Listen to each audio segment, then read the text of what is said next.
Hey everyone, thanks for tuning in. If you've not seen part one of the documentary, I would suggest maybe watching it. The link can be found in the description. This documentary includes never before seen footage.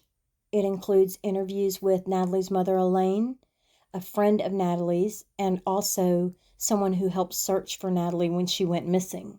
In addition to that, there's going to be details from the autopsy that has never been released to the public before now. Also, I would like to add that any opinions expressed in this documentary aren't necessarily shared by the creators who allowed me to use excerpts of their content. You always hear about those who create in the true crime community that there's one case that captures their heart. And although my heart goes out to all of them, because of Natalie's two little boys and the grief of her mother, Natalie has become my one.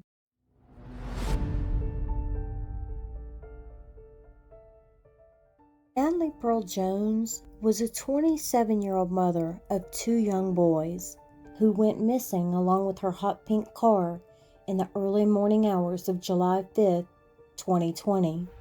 After she had attended a 4th of July party in Jackson's Gap, Alabama. It would be 93 more days before Natalie and her car would be found. This is the Untold story.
Elaine Gordon, Natalie's mother, was kind enough to meet me for lunch, where we had planned on doing the interview afterwards. But after talking for several hours, we ran out of time. So she was kind enough to agree to sit down with me for a one-on-one interview. Elaine, thank you again for agreeing to do this. For those who didn't know Natalie, can you describe what kind of person and what kind of mother she was?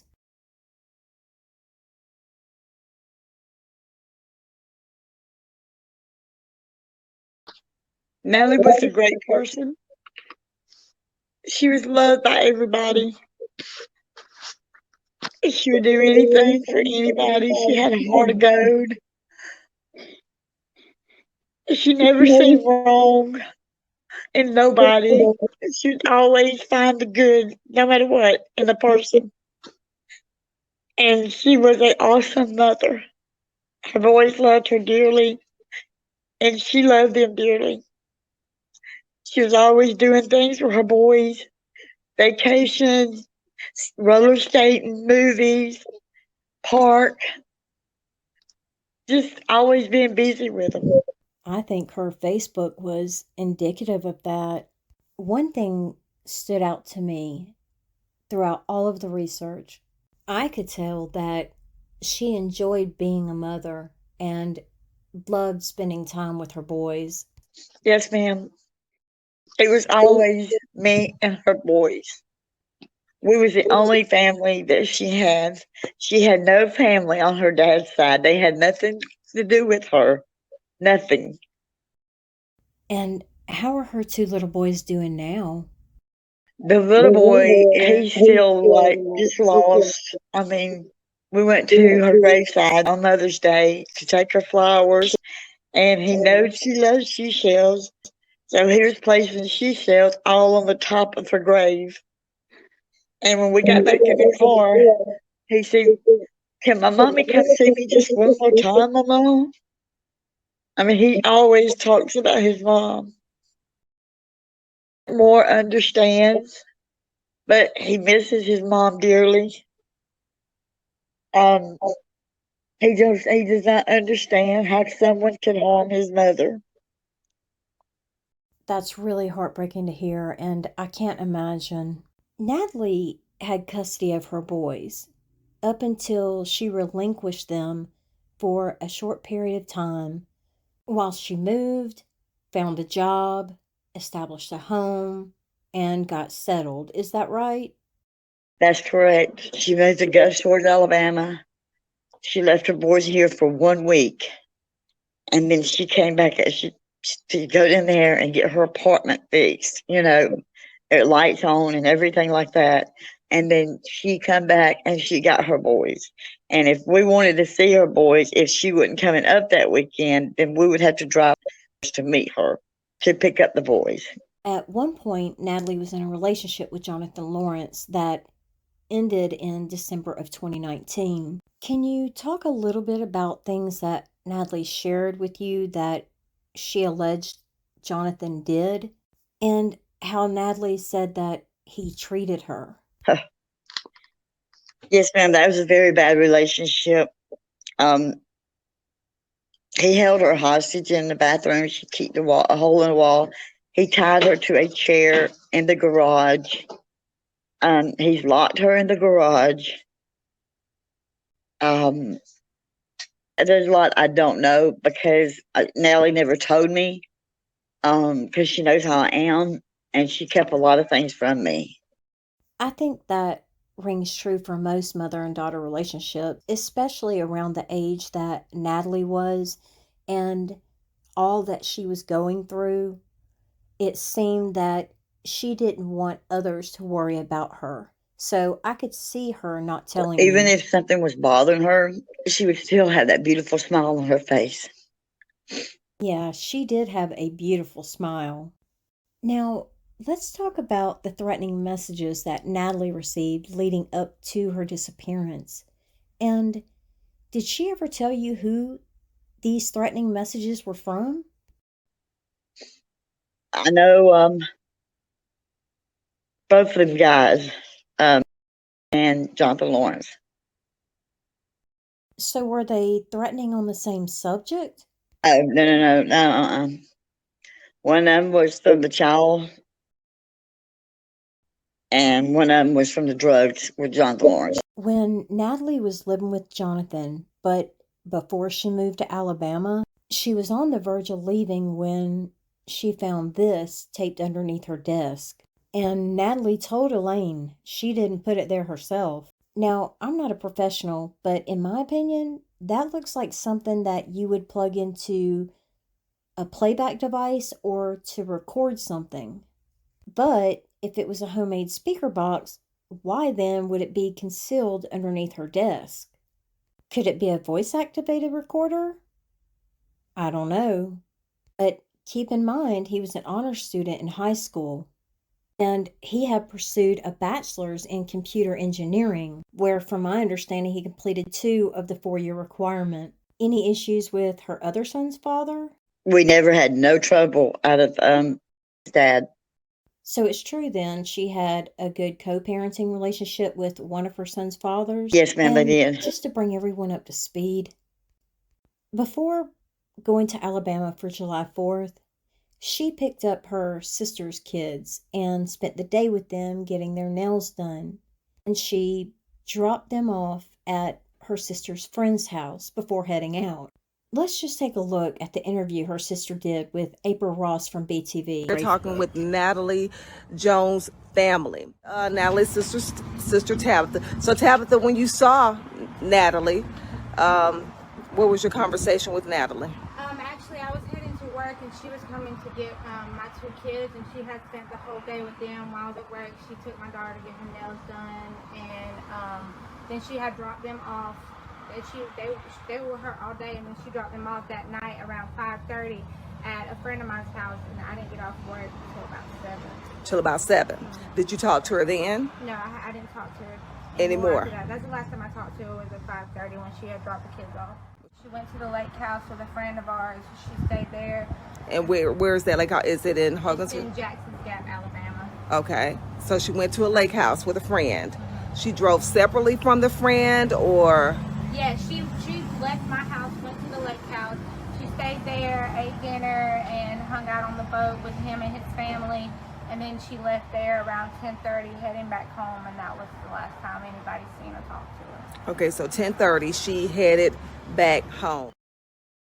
This is a conversation that took place earlier in the week between Natalie and her friend, where they made plans for her to come up to the lake in Jackson's Gap, Alabama for the 4th of July. To my knowledge, this person has never been named a suspect or a person of interest. So do you know if it was 10:30 Eastern Standard Time or was it 10:30 Alabama time? 10:30 Alabama time. So it would have been. I really don't know. I don't know what time he was going at. And do you know which route she took? I don't even know my way over to Jackson Lake, or I don't even know my way over there. Right, I understand. Now, in an interview that you did with Adventures with Purpose, you stated that the last ping that came from her phone was when she had turned it off, because that was still early in the investigation. Do you now know if that was an incoming or outgoing message, or if it was initially what you thought and it was her phone being turned off? I never could reach Natalie. It would go straight to voicemail, so I'm assuming that her phone was off. So let's back up a little and talk about the text message that was sent. I can only assume that this was Alabama time. Samsung on the Android system has this turned on by default, which means it will auto-update your time zone from whatever tower it pings on nearby. The drive from Jackson's Gap, Alabama is approximately an hour and a half. Detective Boswell said the 12:52 a.m. text was when she was crossing the Georgia-Alabama state line. There were countless comments on my last video regarding the cell tower, the location, and the last ping. Lieutenant Boswell said that she had Verizon, and Natalie had Boost. Okay, so I'm wondering if the confusion is because the cell tower in Ephesus was said by law enforcement that it was a Verizon tower, and they were going by cell tower records and not her phone records. Remember, the tower in Ephesus was said to be a Verizon tower, but there was another tower closer to where Natalie was found, approximately 6 miles, and that one is a Verizon tower.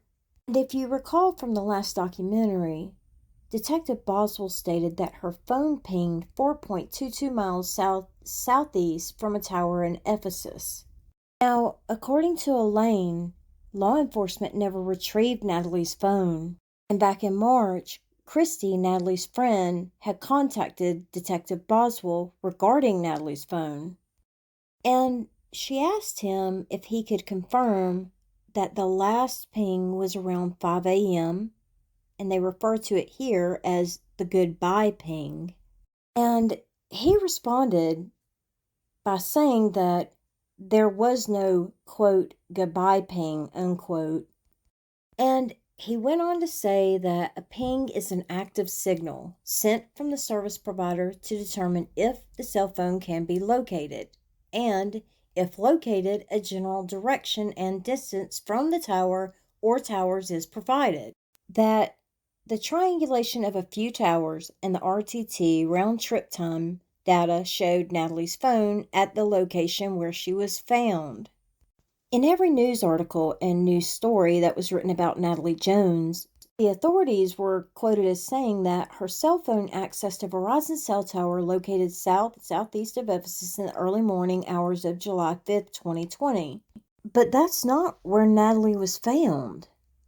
I'm not going to go on anymore about the details of these cell towers, but here are the locations with the addresses, none of which I could confirm was a Verizon tower in Ephesus.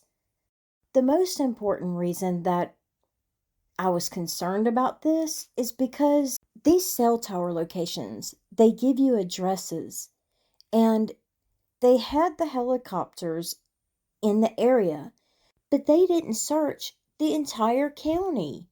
And I realized that the outcome wouldn't have changed, but just imagine what evidence they could have obtained had they not left her out there to be exposed for 93 days. Not to mention the grief, the utter grief her family went through not having answers. And they had helicopters and did not search the entire county, which is only 301 square miles. 5.1 of those is water. Law enforcement was adamant that she'd been there the entire time she was missing. And if that's the case, she was in an open field. Kudzu, weeds or not, she was in a hot pink car in an open field. Or was it checked? And she was not there. I don't want to jump ahead of anything, but Dan Boswell said her phone pinged on September the 28th, I think it was. Christy was with me, and they did not go out and search. He thought it was just a wild goose chase. That's what he said.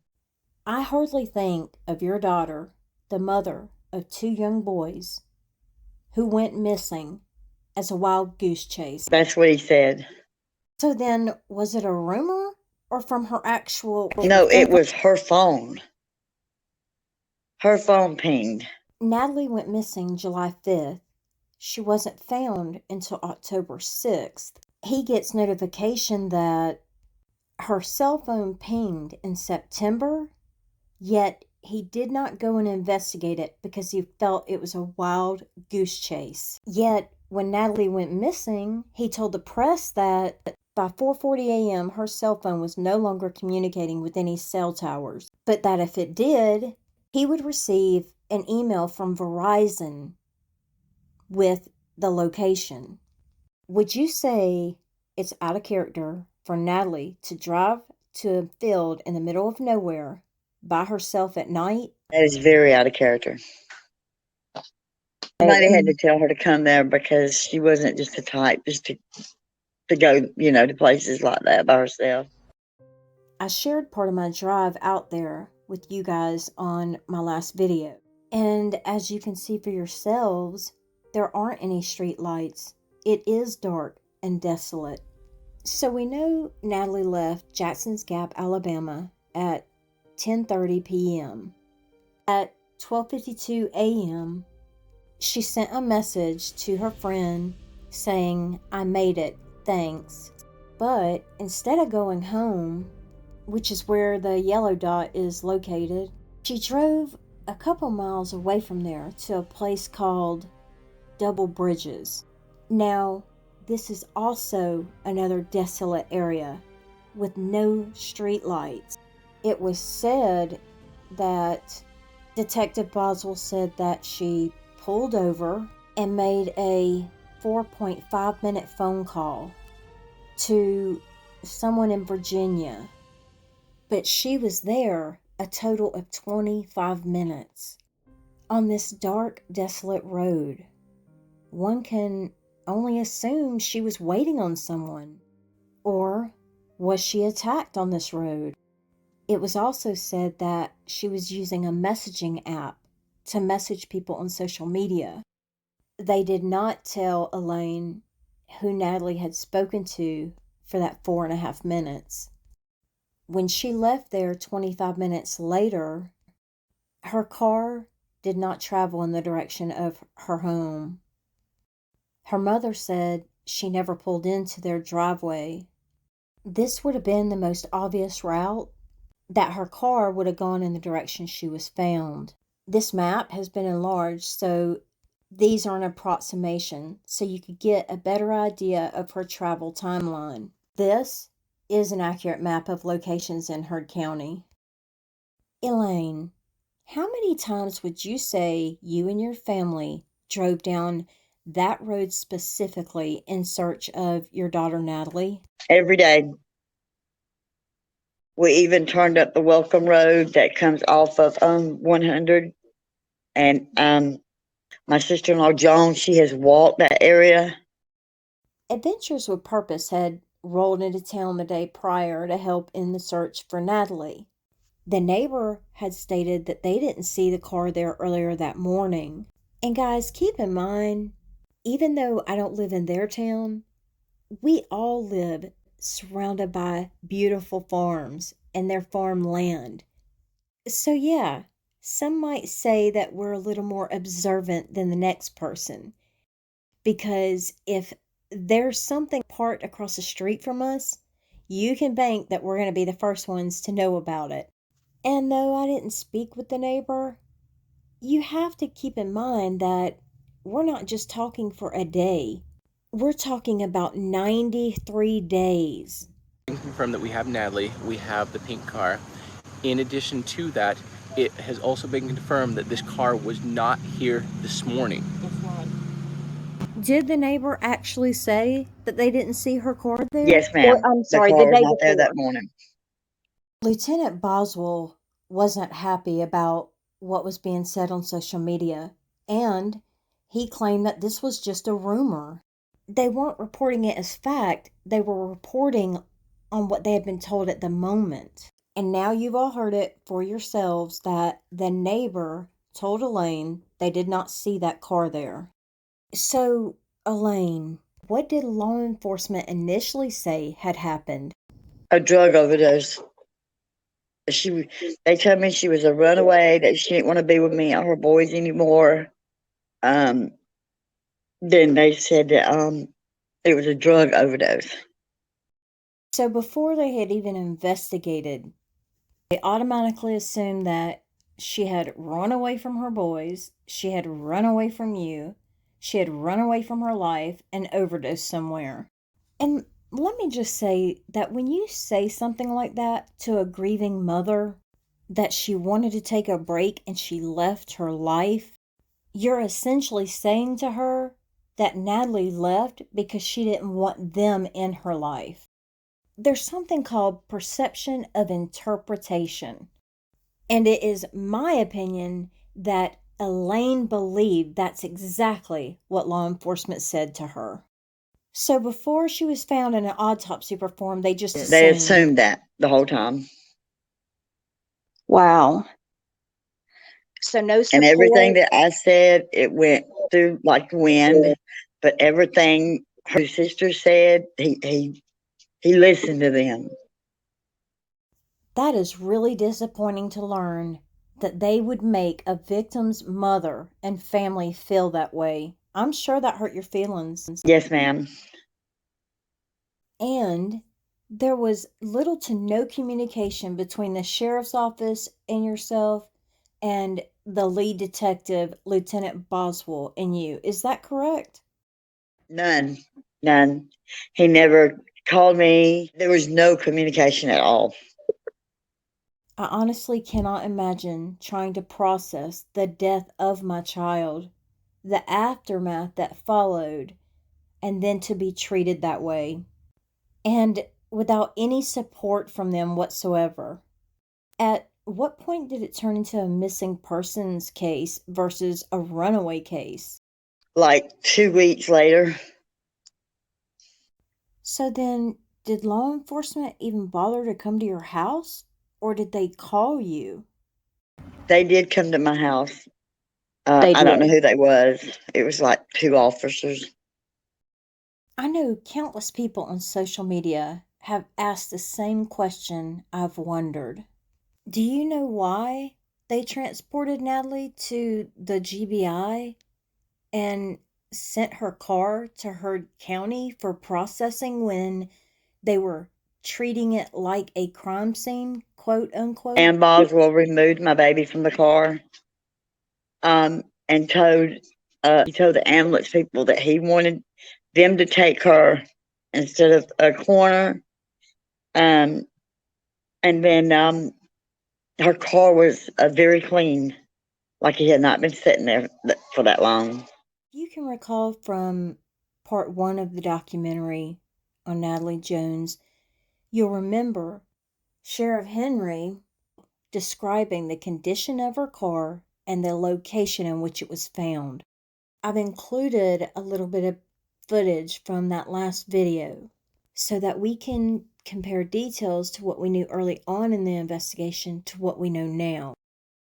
The car has been there probably from the day she went missing. The growth around the car was 7 or 8 feet tall. Sheriff Henry went on to say whoever fabricated that the car was not there, they caused a lot of trouble. That there were bushes grown up through the tires, through the bumper, and the car has clearly been there for a long period of time, he said. He said that the area was being treated as a crime scene, but that he didn't see anything as of yet to suspect foul play. The car showed no evidence of major damage from a crash, so it didn't end up in the woods accidentally. He said there was no wreck. The car was clearly driven to that location.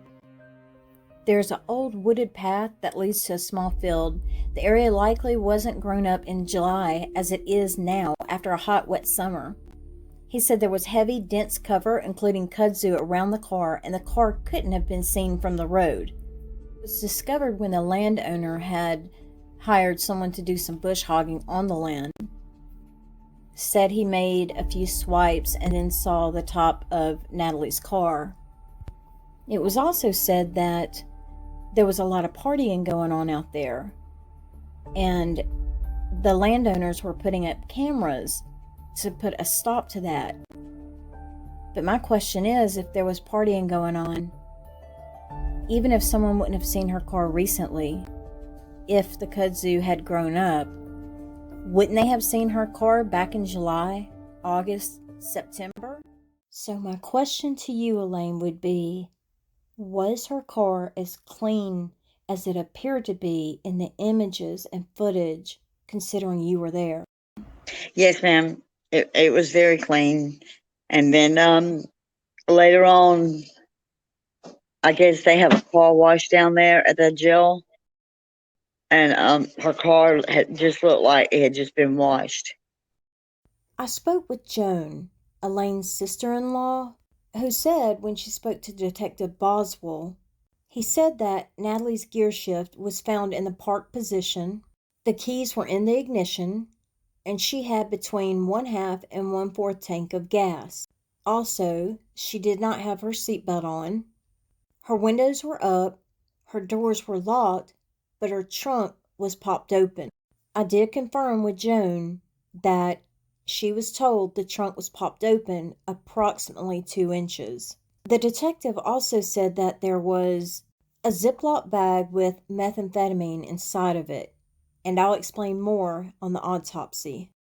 We heard from Elaine that law enforcement initially suspected that Natalie had overdosed when she went missing. Looking at the photos of Natalie, I guess law enforcement never considered that someone who abuses drugs typically doesn't spend their money on fresh highlights and a brand new manicure. Unless, of course, they're filthy rich, and in that case, they can maintain both their habit and their lifestyle. But Natalie was not in that income bracket. Instead, Natalie was spending her money on her future. I spoke with the individual that's in possession of Natalie's car. This person didn't want to go on record, but did take the time to talk to me. And so I asked, when you picked the car up, what kind of condition was it in? The response was, the car was taped when we got it. What do you mean by taped? Do you mean for processing? The hood, trunk, doors had been taped shut. Did the tape have anything written on it? Something like, do not open. So was the tape broken when you got it? They responded with, yes, the tape was broken. The car had such a horrible smell that we had to put it up on a lift to tow it to my house. When asked if the car was being driven now, they said no, it's being stored as a keepsake, so to speak. When we got the car, we cleaned the entire thing with bleach. When I spoke to Christy, Natalie's friend, she told me that the latch to the trunk was broken while Natalie was in Alabama, and that she showed her a quick fix to hold the latch. So I asked if the latch was broken or if the trunk was unable to close. What do you mean? The trunk works fine. The key unlocks it, it opens, and it closes and locks back properly. Then I asked, when you picked the car up, did it have any obvious signs of fingerprint dust on the outside or inside of the car where they would have dusted for prints? No, not at all. There was nothing. Now, I briefly touched on fingerprinting in my last video, and they can be found on just about any surface, including human remains. We're going to look at 2 of the 3 categories, depending on which type of surface they're found on. They'll either be patent, which is visible, or latent, which is invisible. Patent or visible prints are formed when blood, dirt, ink, paint, etc. is transferred from a finger or thumb onto a hard surface. Latent or invisible prints are formed when the body's natural oils and sweat are deposited onto another surface.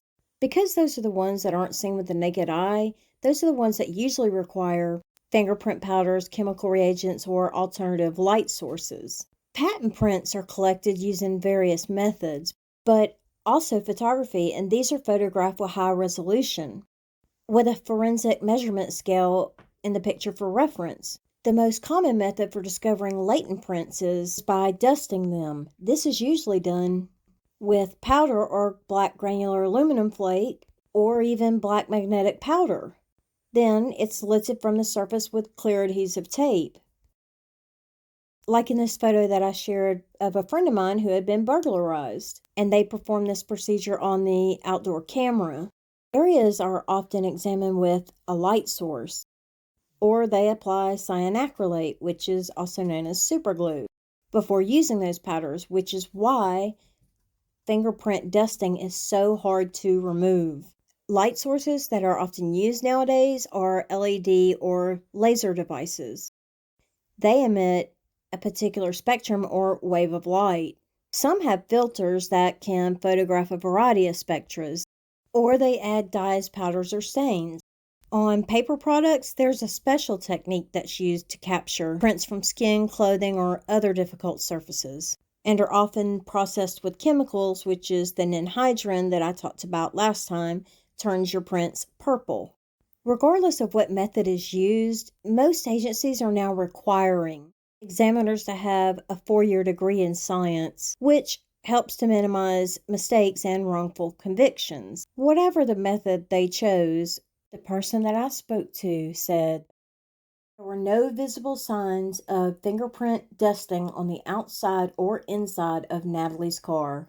I explained that after law enforcement loaded her car up on the tow truck, it didn't appear to have kudzu or weeds growing up through the bumper or through her tires, or even remnants in the undercarriage. So I asked, did her car have kudzu in all of those places? The response was it had kudzu growing over the engine, underneath the hood, and through the bumpers and wheels. I asked if they thought that it was sitting where it was found for 3 months. They responded with, I don't know if it was sitting where they found it, but it's definitely been sitting outside for a long period of time. Then they said, actually, it was sitting in a field when we went to pick it up at the sheriff's department. I asked if the field that the car was sitting in appeared to be properly maintained. They said that they had no knowledge. The footage I just shared with you guys, I'm not 100% certain where her car would have been located. My best guess would be within that fenced-in area. I don't know how old the footage is on Google, but according to this, that field is being properly maintained.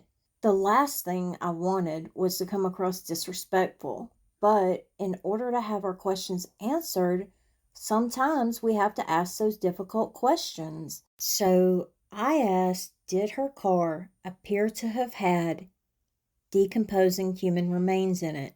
To which they responded, yes. And without going into further detail, just know it was bad. During my research on the trunk latch, I came across this in the owner's manual, and I found it interesting because several of my viewers had left comments stating their observations that if she had pulled her car into a field that was full of weeds and kudzu and she sat with it running, there was the possibility of carbon monoxide poisoning.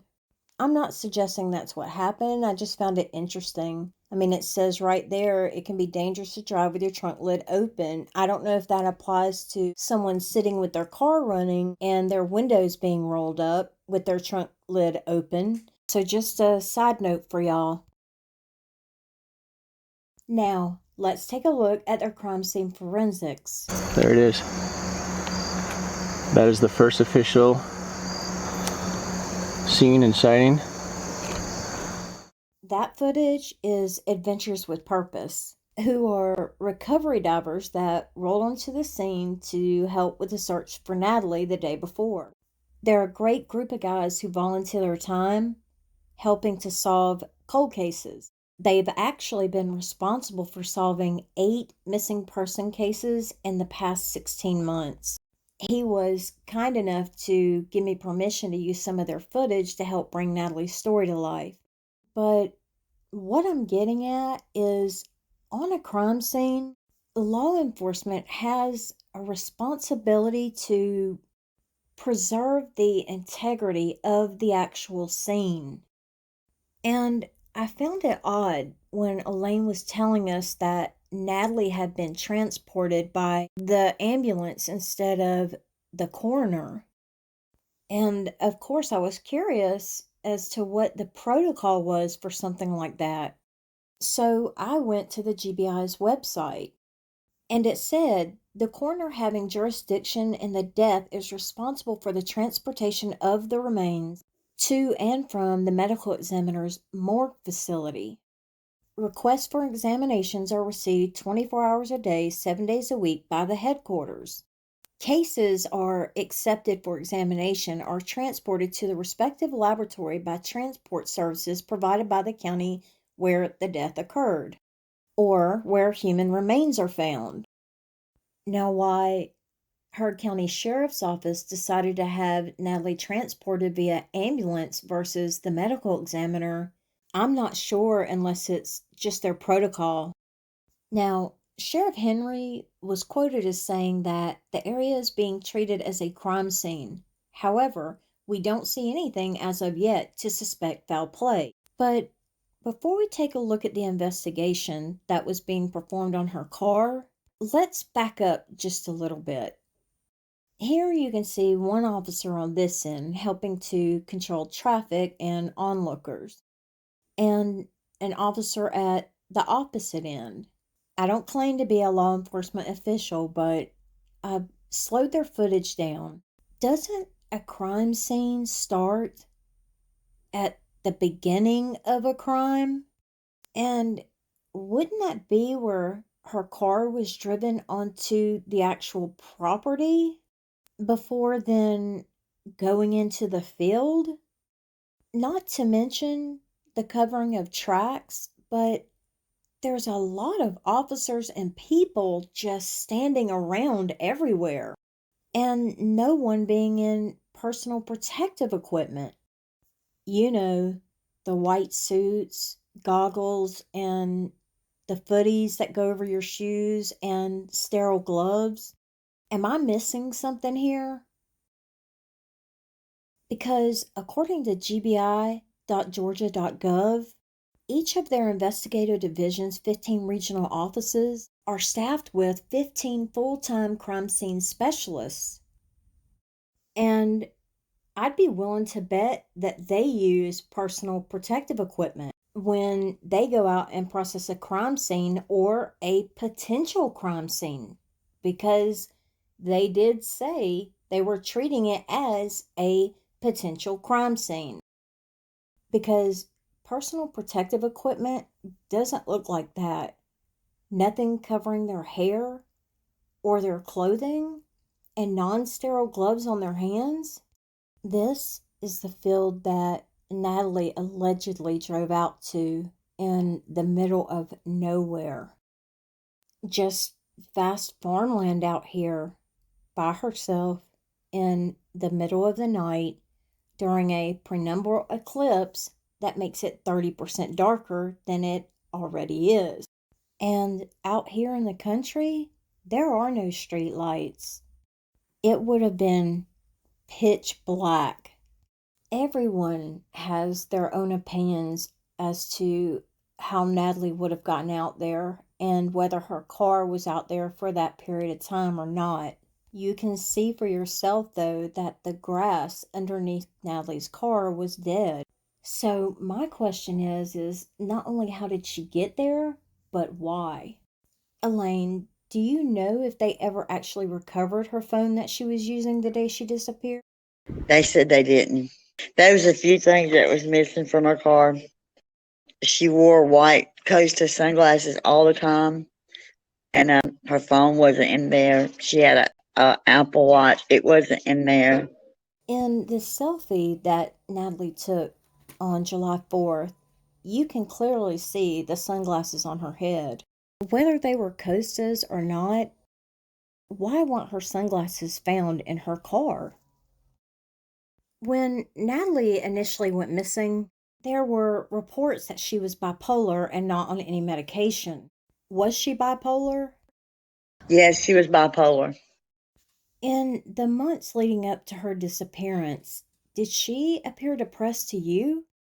No, ma'am. She never appeared depressed to me. I mean, I'm a depressed person.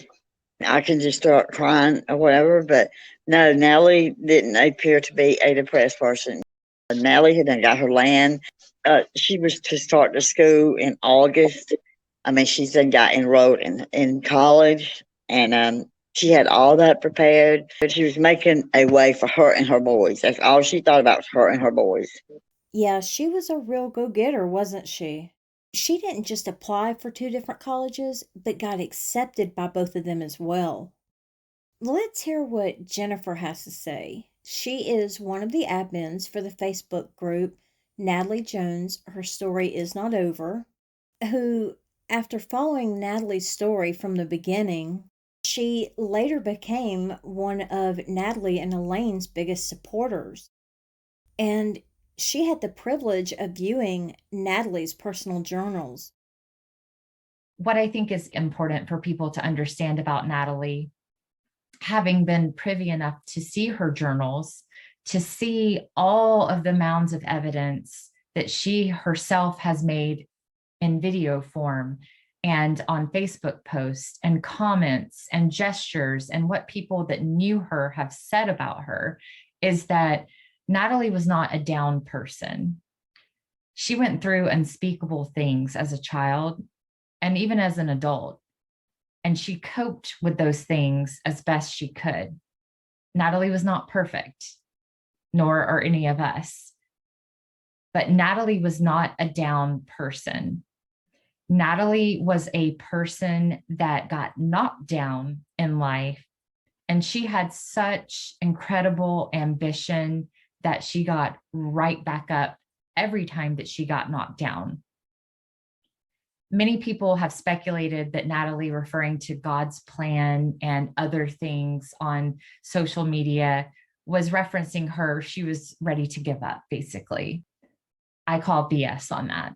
I just hope everyone has a wonderful day. Get up, get dressed, and go out looking like $1,000,000, you know, and feel good about yourself. Feel good about who you are. Love yourself today. You know what I mean? So have a wonderful day. Mwah. Love y'all. Natalie adored her children. She adored her mother. They had a conflicted relationship, as most mothers and daughters do. But Natalie was not giving up on anything. You know, you never consider the death of a complete stranger to be the reason that others enter into your life. And here I thought I was one of the only ones that was touched so deeply by Natalie's story, but ended up finding myself surrounded by those who felt the exact same way I did.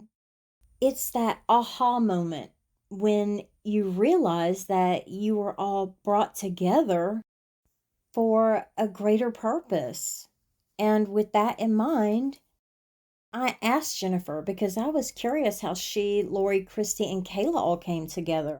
The group Natalie Jones, Her Story Isn't Over, was created after several of us who had been following the case from day one and had seen several other Facebook groups implode from within or turn to dirty tactics.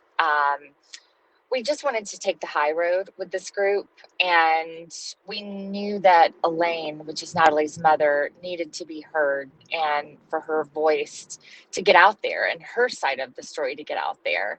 And so that's why the group was created. And also, we wanted to take a more positive tone and really honor Natalie. The admins on the group, Christy, Lori, and myself, met through communicating on Facebook in the background and kind of just observing all that had been unfolding during the course of Natalie Jones' disappearance. And Christy, having known Natalie for the time that she spent in Alabama, was a good connection to have. And she's just a really great person who genuinely cares for Natalie and making sure that she gets justice. And then for Lori, she's local and knows these areas. And it was just a great partnership with all of us, including Kayla, who is the one who created the petition. We've had this full circle moment with all of us where we have had all of our powers combined, so to speak, and work together as a collective whole to put as much force into getting justice for Natalie. Throughout this process, Jennifer turned out to be the one that introduced Elaine and I.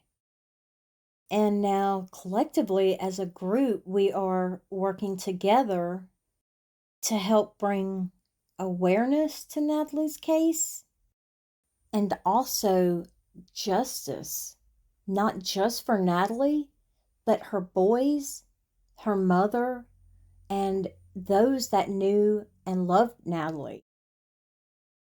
Elaine, what is your motivation? What gives you strength to get out of bed each day after enduring such tragedy? First, losing your son to a hit and run accident, and now losing your daughter. God and my grandbabies. And you said that you still get to see your grandsons, right? Yes, ma'am. I seen the baby last weekend, and I got this weekend. I know that those grandboys are your world, but I hope you realize that you are equally important to them as they are to you. So, Elaine, I just wanted to thank you for taking the time to sit down with me today and sharing Natalie's story with all of us. You're an inspiration to so many other parents who are going through this exact same thing. You're welcome. Do you have anything you want to say? Anything at all? I'm very lost without Natalie. I can just see her coming in with that great smile. I don't understand how anybody could do this to her. She did not deserve it. It took a jealous person to do it. And I just miss her so much.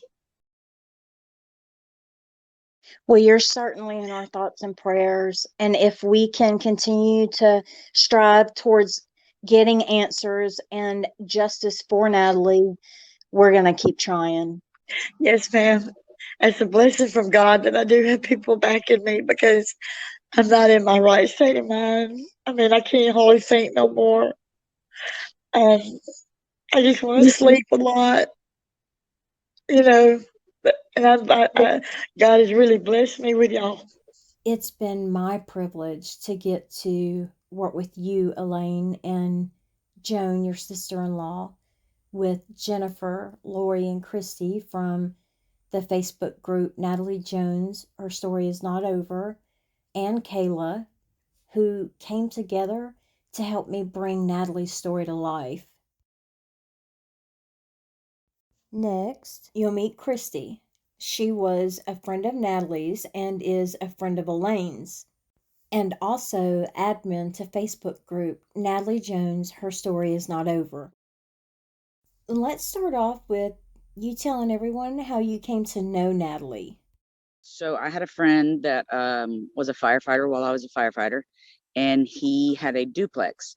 An elderly lady had been living next door for the last few years, but she was having to go move in with her mom, and he had just put the ad out, and within like, I don't know, 5-10 minutes, Natalie called. And so he got hold of me and he said, hey, this girl's coming down to see the place.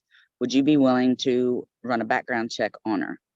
And I said, absolutely. So I was over there when she showed up, met her, talked with her. She was so excited, so full of life.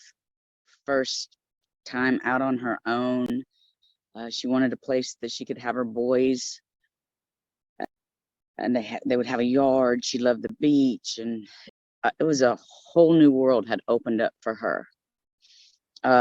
We asked her, did you have a job? And she said, yeah. And she told us where she was going to work. And so we have verified that. And then I know some of these places down here, and it was a surf shop. And what they do generally is they actually hire girls from other countries and they bring them over, and they're all attractive girls. It didn't seem right to me or my friends. So he had his own business, and he said, how about if you just go to work for me? And so that's what ended up happening. She had told us that was getting away from people there, specifically JL, and that she had to testify against him over I think it was a trafficking case. It was something to do with drugs. Jonathan Lawrence, which was Natalie's ex-boyfriend, was later named as a person of interest in connection with her disappearance. They had broken up Christmas Day of 2019, according to her mother. She showed up to move in, and her car, she had loaded it inside of the U-Haul so that nobody of like JL and a few of those other people would know that she was leaving and where she was going. And so she got there on the 8th, it was a Sunday, probably about 3 in the afternoon. We couldn't get her the car out of the truck. So we had to call a flatbed and pull her car out for her. And then we could unload what few items that she actually had in there other than the car. It was exciting, and she was so happy and proud, So she was clearly excited when she got there. Yeah, couldn't wait to, when she came down on the 3rd. She was trying to give us the money, like the deposit and stuff right then. And I was like, I got to run your background and stuff first. She was just that excited about it, and I understand more now, I think, as to why, because of just that whole environment out there. I am baffled at that whole county, really, and even surrounding counties, and how everybody knows all about the drug stuff, and they're all mixed in and intertwined with each other. And my gosh, I'd wanted to flee from there too. Natalie had released a series of videos in an attempt to help others who had endured sexual abuse at the hands of those that she trusted. In the process of her doing that, she mentioned them by name and she discussed the details of those accounts. The story of Natalie Jones, it's both tragic and inspiring and emotional and also suspenseful. Natalie Jones grew up in a very small town in Georgia, raised by her mother, who was a single mother along with her brother, who was tragically killed by a hit and run driver. Natalie grew up constantly looking for love and validation from men. She grew up without a father, and she was constantly looking for that. And in 2019, Natalie created a private group on Facebook called My Story Isn't Over. This is a title that Natalie uses often in her Facebook post and on other social media, and also in her journaling. And in this Facebook group, Natalie starts to make videos. And these are really heartfelt, gut-wrenching videos where she talks about her life, the good, the bad, the ugly, the ups, the downs, and everything in between. At 13, Natalie met a man that is alleged to be a predator. And she met this man through her stepsister, whose mother was dating this man at the time. Now, in Natalie's own words, she looked to this man like a father figure. He took her on vacations. He spoiled her. He bought her clothes, took her out to dinner, all of these amazing things to someone who is a teenager. When Natalie gave birth to her first son, she was then separated shortly after with the child's father. Natalie was broke. Her mom was currently incarcerated, and she went to this man who she saw as a father figure and someone that she adored for help because she needed diaper money. And in Natalie's own words, and propositioned her, a 15-year-old girl, for sex, that if she wanted his help, this is what she would have to do. This broke Natalie. This incident alone set the tone for what course Natalie was going to take in life. After Natalie vanished, there were many people that came out to say, I know that this man has done this with underage girls. There have been eyewitness accounts. One of them was almost made victim to this man and said that I was brought to a hotel room where this man had a tripod set up and he was filming sex acts with an underage girl. In one video, she notes that when she was younger, in her teenage years, she was approached by the chief of police in regards to this man and said that he did not want to ever see her around him again because he was running a sex trafficking ring. She later makes a video in her private group where she explains in detail what happened to her. So I think it's really important that people realize that from a young age, being subjected to trauma and this sort of abuse is what molded Natalie into the woman that she became, good and bad. Just a few days after ending their relationship, Jonathan added the very man that Natalie accused of sexually abusing her when she was younger into her private Facebook group, along with others she named as well, exposing these people for what she claims they did to her. Throughout the process, she maintained that she did it to help others. I just wanted to come on and share a few things about my life. I don't feel a victim of my circumstance anymore. I feel like a victor. I have made it through mentally and emotionally. That was my biggest problems. When I was 7 years old, my brother died. This is Michael, Natalie's brother, and Elaine's 14-year-old son that was tragically killed by a hit and run. And it had an effect on both Natalie and Elaine. I'm going to share a little bit at a time of my story. There is some spots that are very, very dark and ugly of things that has happened to me. It really did. It messed me up emotionally and mentally very, very, very, very, very badly. And I feel like I made it through it. So I want to share it and maybe help somebody along the way. One thing I learned about Natalie throughout all of this was that she constantly strived to be a better person. My life looks like it's falling all apart in every single way. But I know in my heart that everything's gonna be all right. I believe it's falling all into place, and I believe 100% that God has a plan. And no matter what I go through in life, I'm not giving up. I'm not, because I know that this world is temporary. I know that my soul is safe at the end of the day, and I know that God has a plan. If you can just get that in your mind, you will be okay. You will understand the fact that it's not about you, it's all about Him, and it's all about His glory.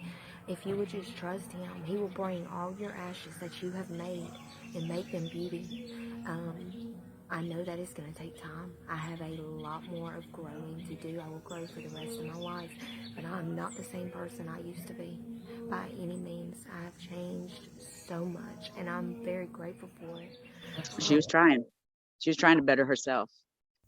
After Natalie had broken up with Jonathan back in December, she uploaded a video where she talked a little bit about letting her boys stay with their fathers temporarily while she found a home and got settled.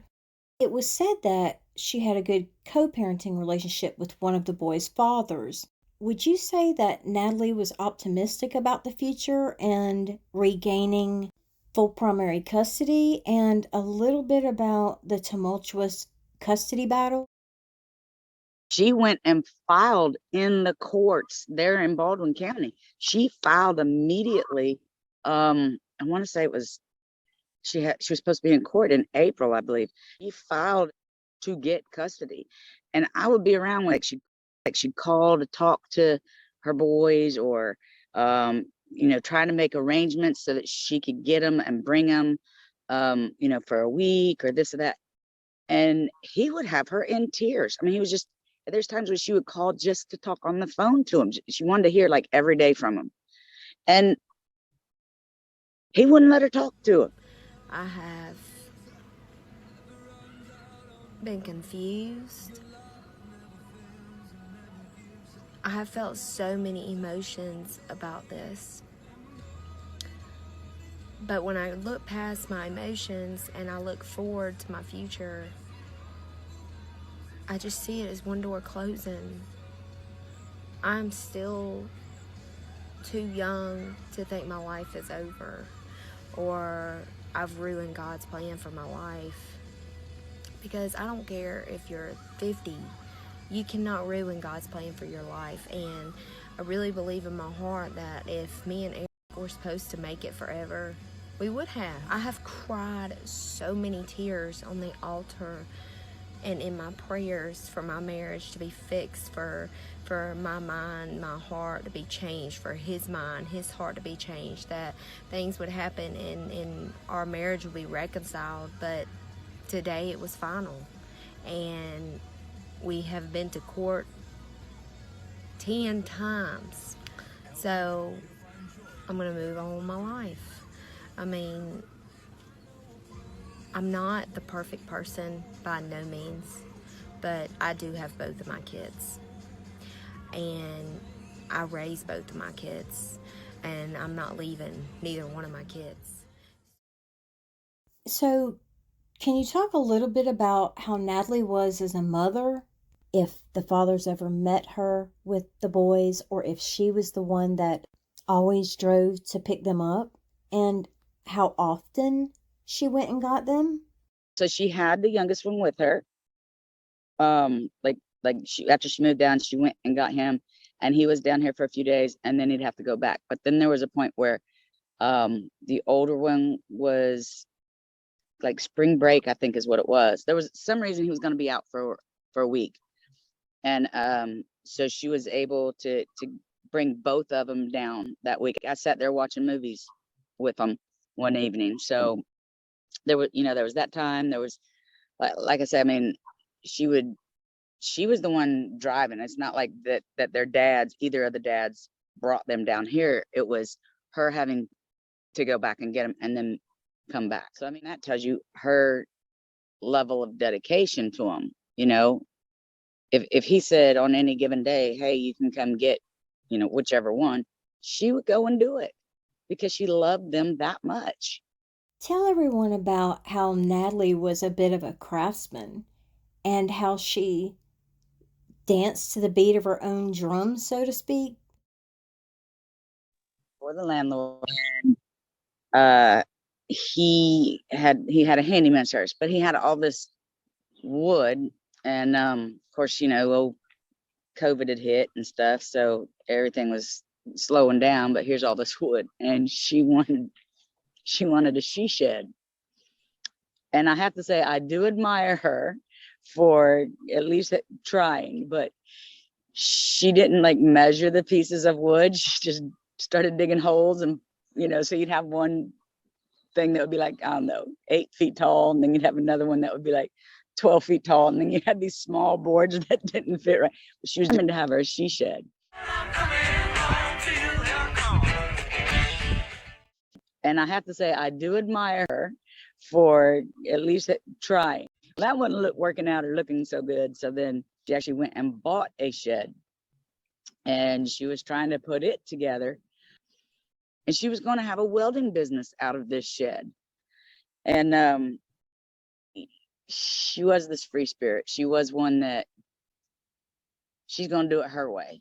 It didn't matter what you said. And I understand some people, I'm like that. I got to learn some stuff by experience. So she kept hanging out with, there was another duplex that ran north and south.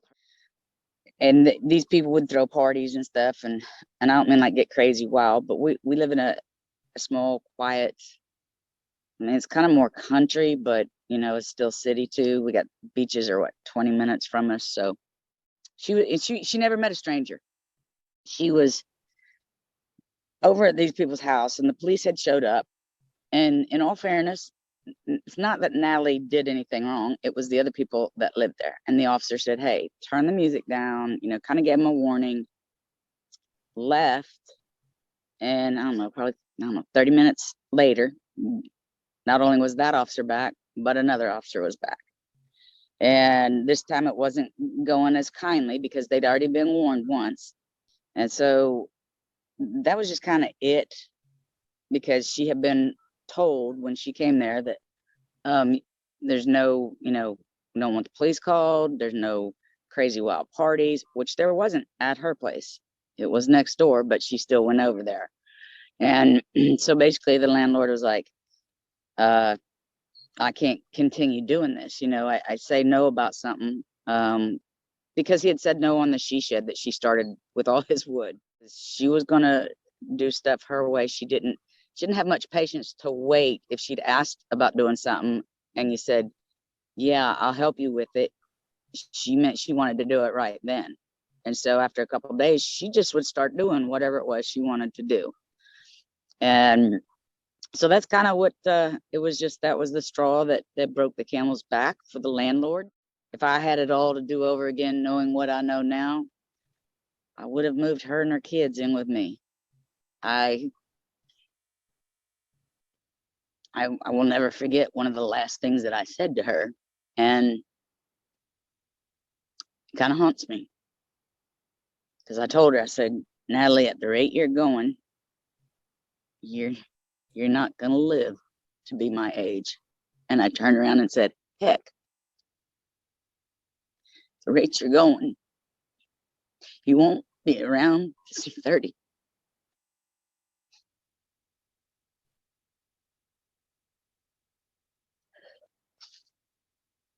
I knew she was that free spirit. I knew she didn't want somebody to mother her or smother her. And I was just trying to be a friend and still let her be that young, adventurous person, but to try to be there and give her some guidance and slow her down. Like I say, she never met a stranger. Things when JL showed up out of the blue. JL was eyeing all of the landlord's tools and what all he had. So, again, JL, we don't know how he found his way there because she was trying to hide from him. And when he came, we had to get the police involved on that too. And when was it that he showed up out there? He showed up last week of March. I want to say last week of March.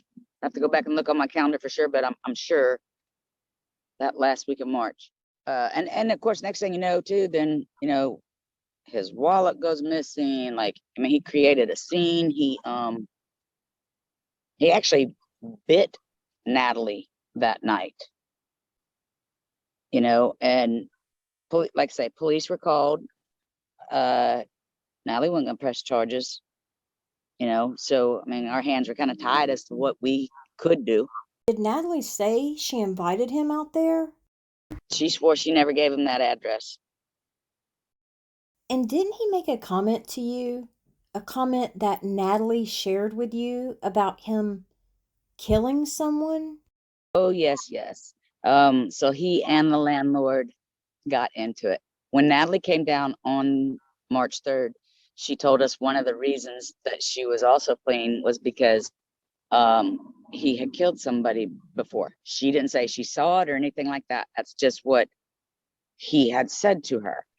Well, fast forward to here, he's there and everything's a mess. And he makes the comment that he would kill us and put us in the where he buried the last body. Not a clue where the last body, or even if there isn't a last body. But to say, it's one thing to just go, oh, say that again, I'm gonna kill you, or do that again. It's another thing when you go, I'm gonna put you where I put the last body. It's just not something that I don't think the average person would say. And this happened close to May? Yeah. Tell us about when the time came and Natalie had to move. So she had to move, and she went back to Georgia.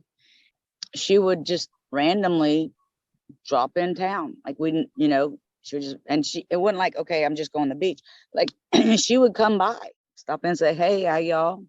Said, she wasn't working yet, but she was looking. She always wanted to be her own boss.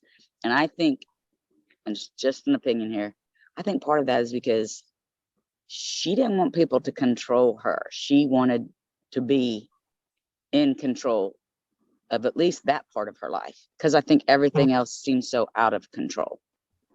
For those of us who never met Natalie, can you tell us what kind of person she was and what kind of drive she had? I mean, she took the initiative of whatever it was that she had as a dream, to, like I say, make that place her own. She was, making it cute and, just whatever dreams she had. Like, one of the dreams that she had said, because of her having been homeless basically for a lot of different times in her life, not of any fault of her own, obviously, back then, but she wanted to have land with tiny houses for homeless people, and hopefully we're going to make that happen. Still, there's going to be part of that land. We've had some land that donated, and we're going to do something with it and call it Natalie's Place, and it's going to be for those homeless people that she wanted to reach and that she cared about. We're just going to, pick up the slack and help her dreams still come true, even though she's not here physically to see it. I think that shows just what kind of selfless person she was. If somebody needed help, she would do it. I mean, just whatever. I had shoulder replacement surgery, and if I needed help with something, she was there to do it. So she had a good heart. I mean, we all got character flaws, and we all have our own faults and issues that we have to work on. And obviously Natalie was no different.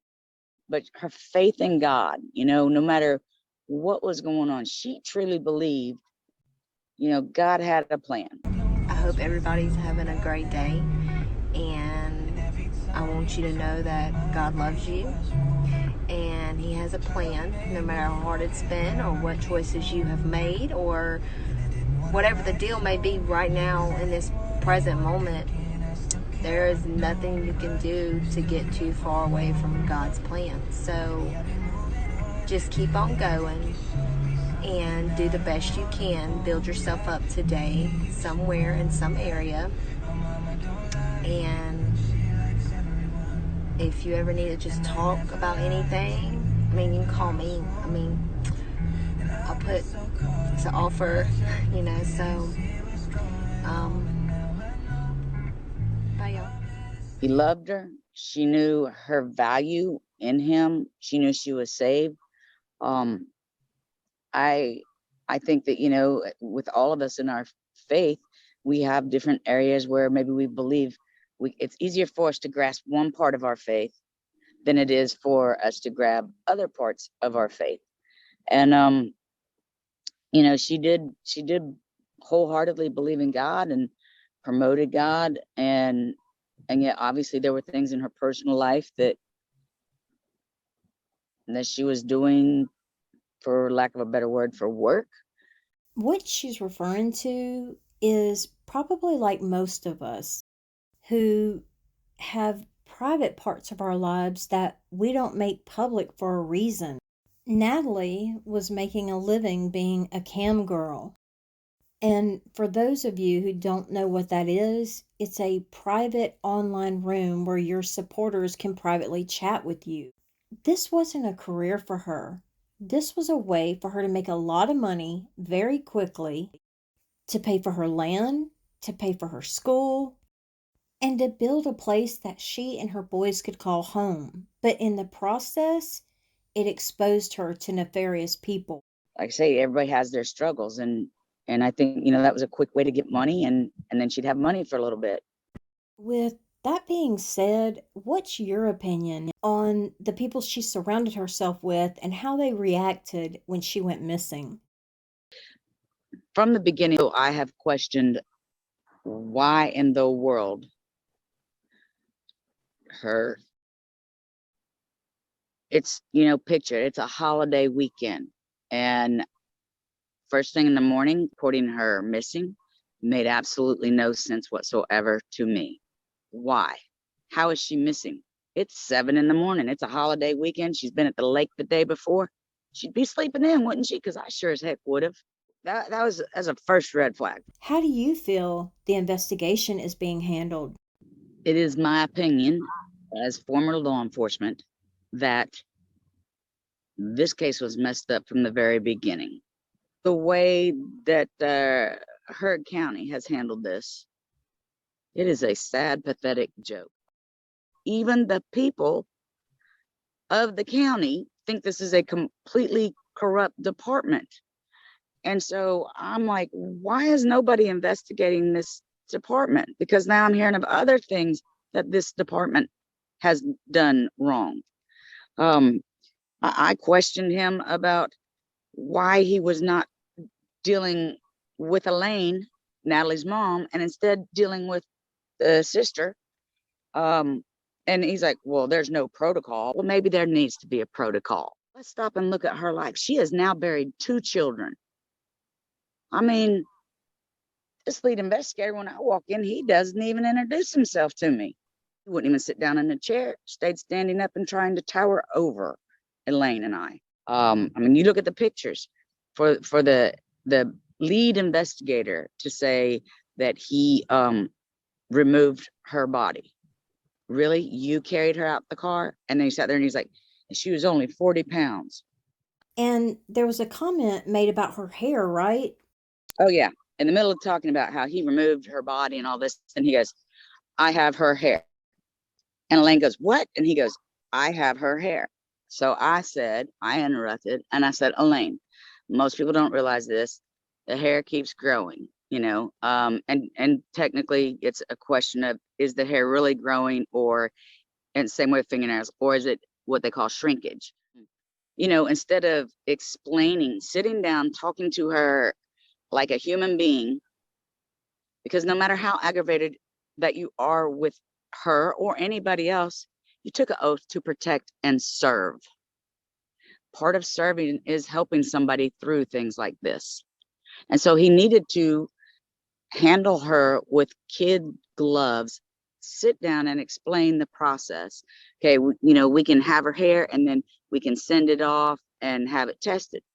What blew me away on this was, let's recall, she was found October 6th. I met with them in March. How many months is that? And you still have her hair, and I quote, "I'm trying to find a lab to test." I'm like, trying to find a lab? You have the whole alphabet soup at your disposal. I have a tremendous amount of resources at our disposal. Right. I mean, my phone is full of horse search teams, dog search teams, helicopters, drones, Yep. divers.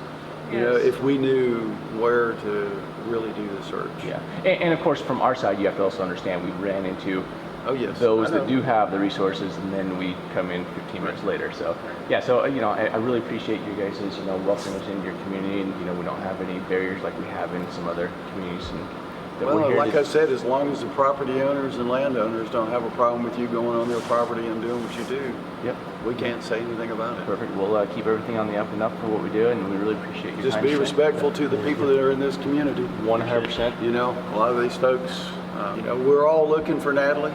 Like I was telling the pastor here, I've been with this case from day one, and from the first moment that she was reported missing by her mother and sister, it's been out throughout everywhere. So I mean, it's definitely a perplexing case, because where does a car and a person go? Yeah, especially a hot pink car. Well, and yeah, exactly. I mean, it's one of those things you're going to notice if it's being driven somewhere to be disposed of. FBI, whoever you want, call the body farm, anybody. And he still didn't know where to send the hair. I just couldn't believe it. I have since found a lab. I'd like to have her hair. I have found a lab and know the cost of it. So I'm just like, this is unbelievable that this guy has had her hair the whole time, and he doesn't know where to send it. So I would really like to, get her hair, because I have a lab on standby. I mean, seriously, I am just disgusted and baffled, and not just at them, but GBI. I talked to the GBI guy after I talked to the lead investigator from Heard County.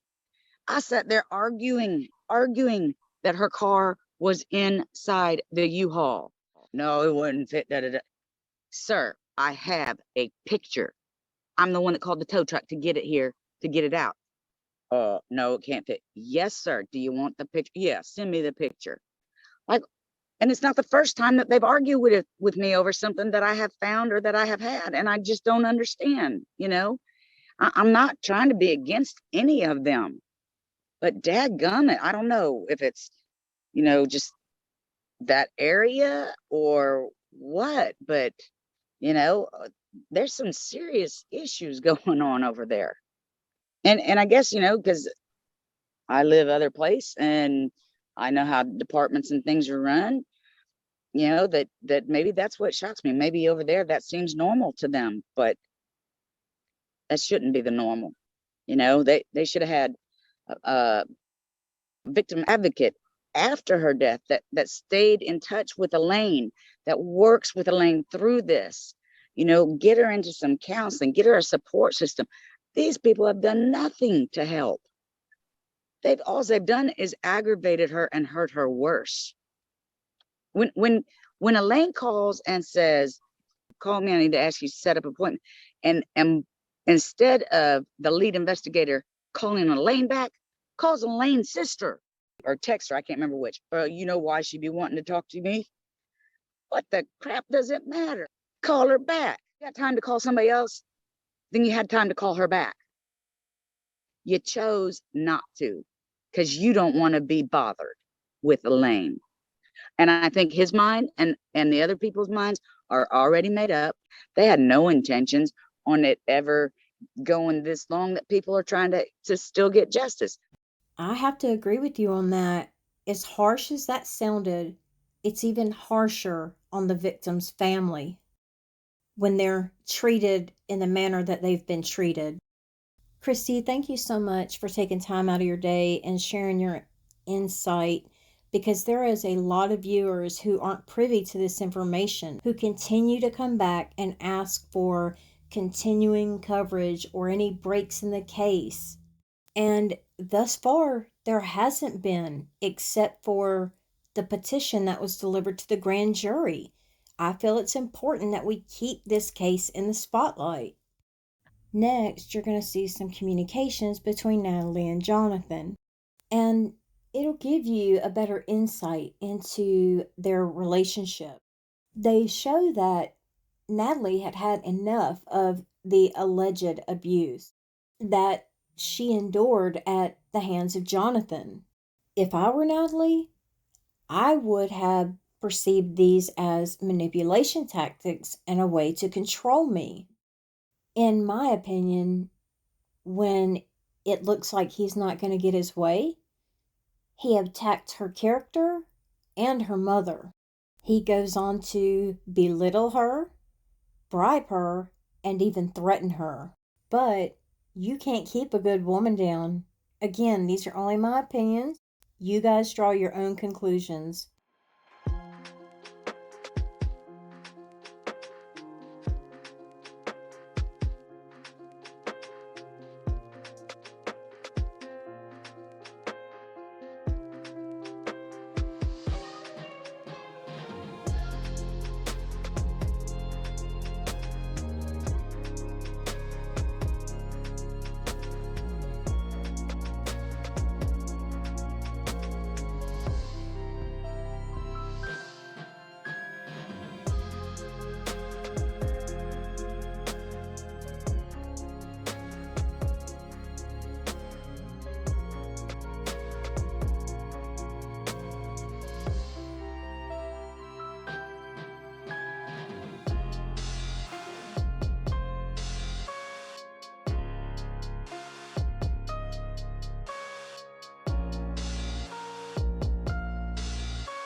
What he's referring to is an old flame that Natalie had reunited with. That was just another sign that she had plans for moving on. The thing about Natalie is not only was she a bubbly and outgoing person, she seemed to always give everyone the benefit of the doubt.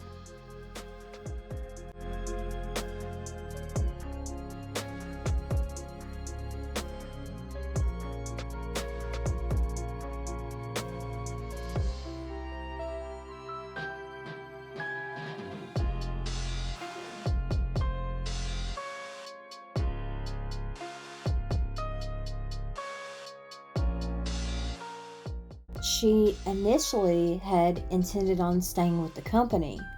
I mean, she had, after all, not only done the work, but done the physical part of the labor too.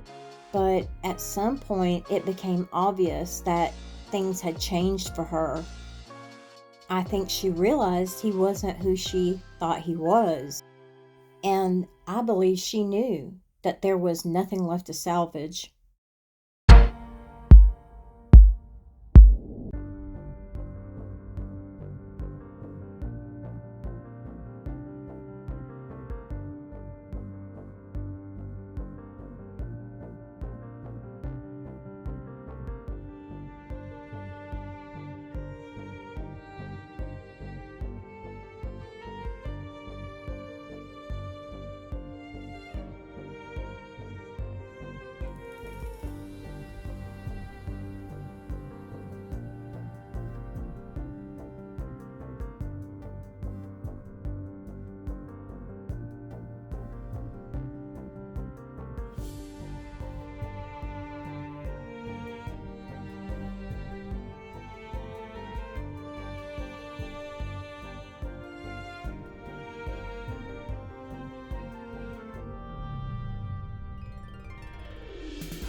Realizing her self-worth, you can see she valued herself, her boys, and her mother more than an abusive, toxic relationship.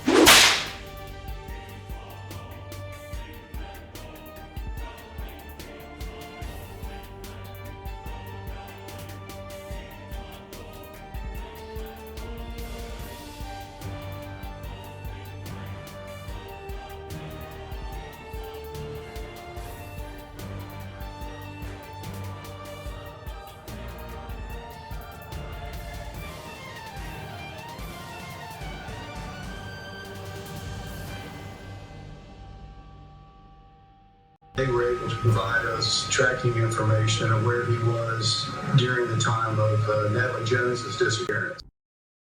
I can't remember where this interview was performed, but what I do remember is the reporter stating that in spite of what the ankle monitoring report showed, the reporter said it didn't mean that Jonathan wasn't involved. It just meant that he wasn't physically there at the time of her disappearance. That was in regards to him taking a hit out on a Troup County Sheriff's deputy.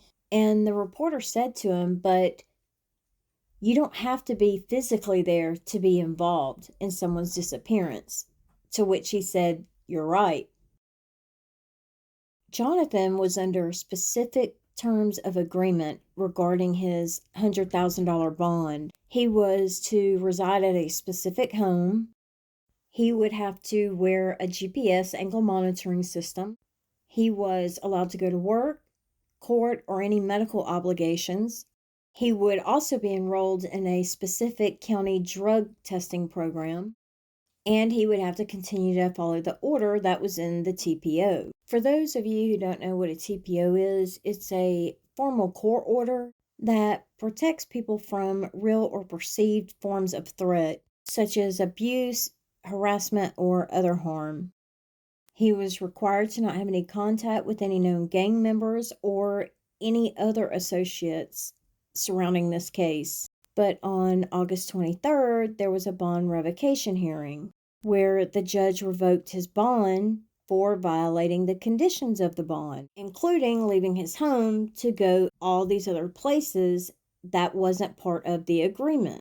I realize that these are difficult to read, but it's not what it says that's important. What these lines represent are all of the places that he was going to outside of the agreement of his bond. At the bond revocation hearing, they were questioning his movements, as well as all the places that he was going were business related, medical, or personal.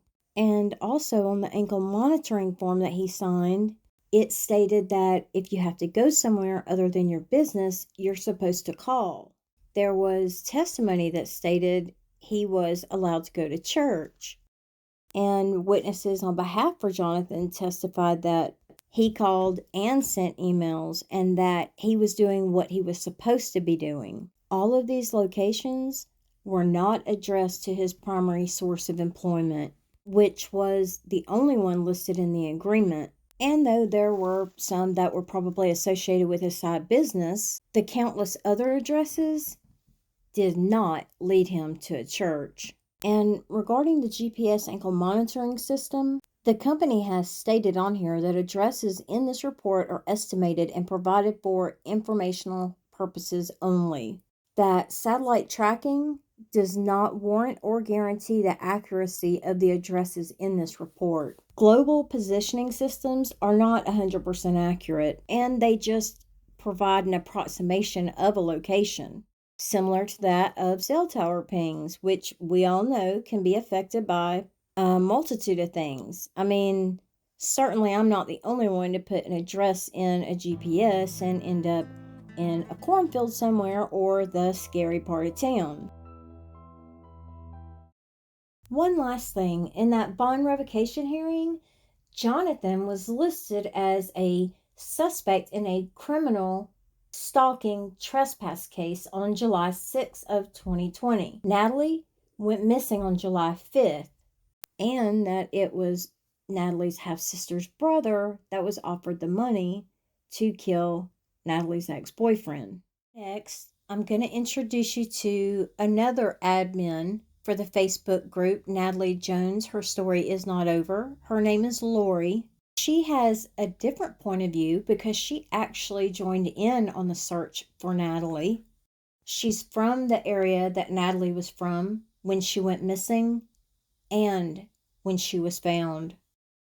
Do you want to start by telling us how you learned about the case? First off, by Crystal's video. She was asking for people to come and help search. I looked up the name and found out relatively about the case that she was, missing. At the time, she was not listed as missing by the police department, just that the family was looking for her. And what drew you into the case? Around here, it's just not usual for something like this to happen. I have a daughter about her age, and I think any mother or parent would be just as concerned and would want to help as much as they would want somebody to help them. It just seemed like it was just such an odd thing for her to disappear over a holiday. I think the fact that most of us presumed that she had had a wreck and that, we could find her just off in a ditch or in kudzu, the embankments around here, a lot of country roads. And we knew that it was just going to take more than a couple of people out riding and looking for her. And it just drew me in to help. I know I'm from here. I know a lot of the country roads. I'm also familiar with Alabama. So I just embedded myself into it at that time and started with the searches. And were you able to hear the helicopter search from where you live? After an extended period of time, it was like a week before helicopters were actually said to have been flying, and that it was put out as a statement from LE that they did not want the locals searching. There were many statements passed. It was given to Elaine, you tell people to stop or they will be gotten for trespassing or interfering with an investigation.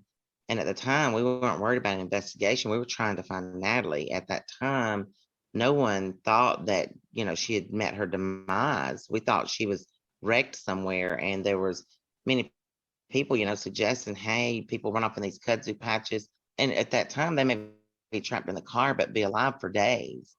There were some specific areas where they said that her phone had last pinged, although they said they didn't have the phone. It was in the Ephesus area, but there were also some posts about Tabitha or her sisters and so a couple of others going to a specific home up there looking for her on the night of the 4th.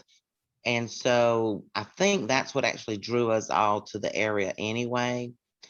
But we couldn't understand why the helicopters only flew over a very small area is what it seemed like, and it actually ended up being wrong. I had a contact over in Alabama, and he got in touch with Sid Lockhart because our part of our focus, yes, was locally in the Ephesus area, but we were also trying to cover all the small routes back and forth from the lake to here. When you Google it, it pulls up a couple of routes, but we also know there's a lot of small roads. And so the sheriff down there, he actually flew his helicopter after my friend contacted them because he said, Lord, she could be off on any of the, what he called pig trails. And so he flew down there just around to make sure that there wasn't signs in his area. He wanted that covered. I don't think he had been made aware of anything going on. But then once it was mentioned to him, he did fly. Up here, to my knowledge, there was only the one flight and also some GSP that did foot searches over on Caney Head Road. Like we've discussed before, was probably 4 more miles out that she was actually found. You being from Heard County, how would you describe the community's reaction to her going missing? And also that they couldn't find her hot pink car? Definitely the hot pink car. And you know, some of the statements from LE were, we've got to find the car. Once we find the car, we will step in and do something. It was like, once we find the car, we'll know something ourselves. And not seeing what we felt was police presence. Citizens just felt like, you know, we've got to step up and find, like I said, we all assumed we would find her alive. And, you know, the clock's ticking. From a community standpoint, we saw people, outsiders, and some of those, if you're not from Heard County, you're not from Heard County. And these were people like Crystal who come into our area and asking for help. And then once it got, you know, known that, hey, this is a local girl, she's known, some of her friends are more known, that pulled more people into it, as well as the fact that it was pretty publicized of the flack that Elaine was getting as a parent. Other parents they related to that. There were some people that had issues with the police department and dealing with other issues. Of course, maybe not on the same scale, but that felt like the police's inactivity, as you might say, just called for the public to step up and help. Take just a mother and a few sisters riding every road in Heard County in Alabama. Like I said, it just called for everybody to step in and at least cover your area. That was one of the main things that was said at that time. If you own land, search your land. That was the way to get a lot of land covered, because there's a lot of rural areas here, some heavily wooded, some just wide open pastures. There was a concern that maybe she was in water, because there were several waterways that she could have possibly traveled over, and the concern of a wreck. Did she go off a bridge? Is she in water upside down? Is she trapped? Things like that. It became pretty pertinent to everybody here to get out and help search. There were, you know, sightings, possible sightings of her car. Some said they saw her. And so, of course, we would immediately flock to that area and cover that, you know, and find out, okay, the car's not there, or if she was here, she's no longer here. Looking for evidence, just looking for anything that we could give to the police and hopefully draw them in, because they just acted unconcerned at the time. And it, you know, it concerns me because, like, there was one post that said, my boyfriend saw her car at the end of a dead end road just over in Alabama. And when we asked, you know, well, what road? Well, wasn't really sure. So everybody went, me specifically, and several others that I saw over there in the same area. And it's like we gridded out the area. We went up and down every possible road and picture. If there wasn't a gate blocking it, we went down it. And really, the area where her car was found could have possibly, if you were coming from the Alabama side, been misconstrued as possibly still being over in Alabama. It become relevant to everybody here. A large group of people from Troup County, Heard County, Coweta County, people in Alabama, everywhere were searching for her. What was your thoughts on Adventures with Purpose rolling into town and the supposed coincidence that Natalie was located the very next day? Well, of course, there's been statements and posts and comments and theories. And of course, any of them could be true, could possibly be true. It is very coincidental that once they came into town, and we do know that the night before they were mentioning things publicly on some of their videos about contacts that they had made, and some of them not necessarily nice contacts. Ephesus is a very rural area. It within itself in Heard County, it's kind of like I said, if you're not from Heard County, you're not from Heard County. Well, if you're not from Ephesus, you're not from Ephesus. And I'm sure there were many people up there that didn't just give them the greatest welcome. And that's kind of what they, conveyed in their video. There were people that actually stated that at the area where her car was found, that morning that there was a black SUV and a black car there, which, signals some kind of government official type of vehicles.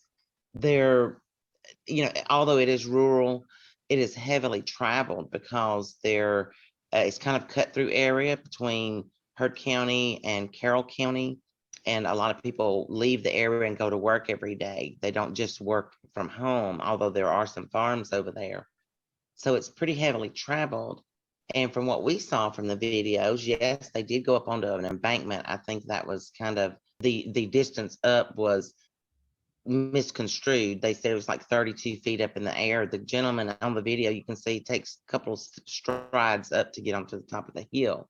Spot the car in there? You can see it? I can't confirm, but see that thing right through there? No. Come where I am. Okay. In between those two trees. Oh, that's up there? Yeah. That's where they're at? I can't. And they have it covered? No, it's not covered. You can see the top of the car. Well, if we just walk up there a little bit more, then you can see it up there. Yeah, I was thinking walking in there because then you get higher. Well, let's walk up there a little bit here and see. So we're trying to get eyes on the scene for you guys. Just wanted to pause for a second. Jared hasn't climbed the hill yet, and as you can see from roadside view, that is her car and law enforcement's SUV. Right in there. Oh, yep, there it is. Pink car, right there, guys. 100%.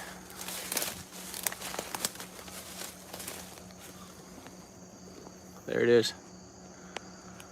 That is the first official scene and sighting. Natalie's car. Mom has confirmed it. Many of us said that with the chicken farms and things in that area, there would have been many chicken trucks go by, and the high four-wheel drive trucks that are well known in our area, that someone could have easily seen it. No, maybe not after it had been there for several months, if that were the case, but definitely if it was there right in July, the area would have been clean and there would have been a clear shot, not the overgrowth having grown up or whatever at that time. There's several power lines. Every year we have contractors come through that clean our power lines, whether it be the ones that saw the tree limbs overhanging over the power line off, or even the right-of-way cleaners, the ones that bush hog the roads, would have been up and down that road in that area. It's a wide ditch. They would have had to make several passes. And although the landowner was sick, he has farm hands and people that are on his land. There is it's not just a path or a trail. There's a dedicated roadway to a lake that is on that property. And that's what she was in the roadhead to that. And it's just hard to believe that no one passing by in a vehicle did not see the car or spot the car, especially just think about it being as bright pink as it was. But there are specific people that were searching from their vehicles, but also getting out on foot and looking at things. There is a bridge right up past where she was found with a fairly large creek that people said, we got out and looked to make sure that her car wasn't overturned in the creek. And as I said, the ditch is wide there. And they said they, in walking and going into each trail and roadway, anything that looked like a road, an unobstructed road especially, that they went on. And they said, we went to that area, we walked that field, and her car was not there. So it just leads me to believe that her car may not have been there right off the bat. And it does lead to, believing some of the hearsay or the theories that AWP coming into town brought enough publicity to it that it could have been dumped there, especially with activity that people say they saw in the area. That was odd, like I said, the government vehicle type things.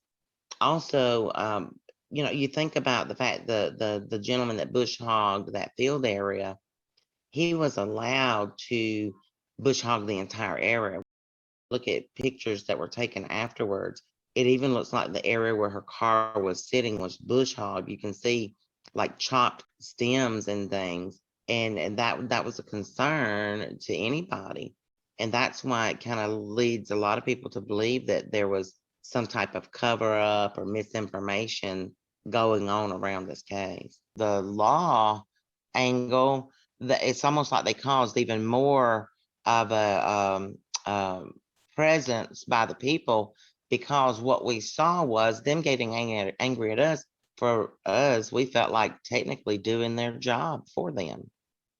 We were out to find her. We wanted to find her. And then once the fingers started being pointed at y'all are the problem, the community was like, no, you're the problem. You're not doing your job. And it was easy to say that, even though most of us, I would say 99.9% of us are heavily back of the blue people, very patriotic people, only for us to be chastised for that. And it's just not time to close this case. Absolutely. And thank you so much for your time and your insight. I just hope that we, get to some answers, get to the bottom of this. I completely agree. Natalie deserves justice.